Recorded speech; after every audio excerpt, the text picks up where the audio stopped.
Every day you're told to want more, buy more, and be more. But what if the secret to real happiness isn't getting everything you want, but wanting everything you already have?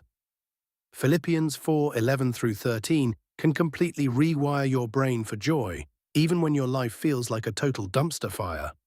And by the end of this, you'll see exactly why it's the ultimate life hack. Let's be honest, do you feel a little restless? It's okay if you do. The world we live in is practically designed to make us feel that way. It's always whispering, you'll finally be happy when you get that new job, that bigger house, that perfect relationship. But we all know how the story goes, right? You get the thing you wanted, and for a minute it's awesome. Then the feeling fades, the shine wears off, and you're right back where you started, looking for the next thing to fill a void that just won't stay full. It's an endless, exhausting trap. But what if the answer isn't out there, but in here? The Apostle Paul, one of the early church's key leaders, stumbled upon this secret while literally chained up in a Roman prison. Facing a possible execution, he wrote a letter to his friends, and this is what he said: "I have learned to be content whatever the circumstances. I know what it is to be in need, and I know what it is to have plenty.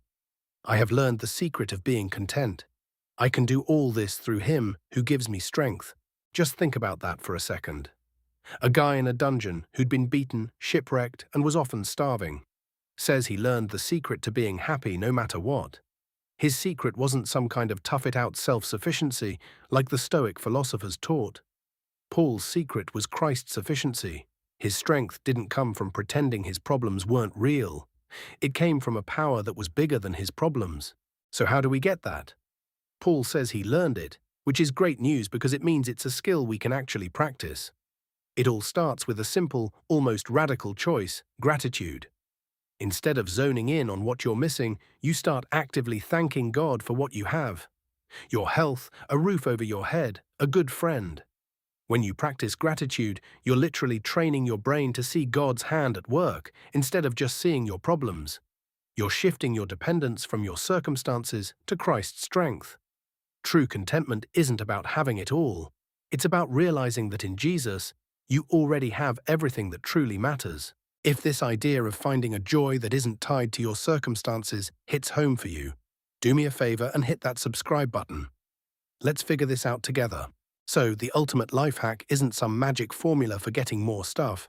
It's the deep, quiet peace that comes from realizing Christ is enough.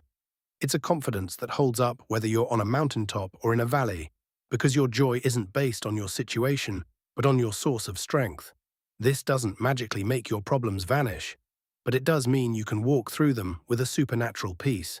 True contentment frees you from the exhausting race for more and lets you live with a deep, unshakable joy. What's one thing you can be thankful for right now? Drop it in the comments below and let's start practicing together.